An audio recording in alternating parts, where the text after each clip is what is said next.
చేత గోరింట ఇంత చక్కని చుక్కకి ఇంకెవరో మొగుడంట రామ చక్కని సీతకి.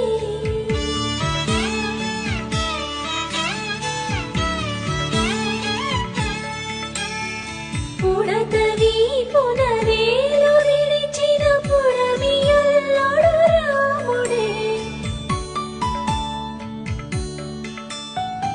ఎడమ చేతను శివుని విల్లును ఎత్తిన రాముడే, ఎత్తగలడా సీత జడను తాళి కట్టె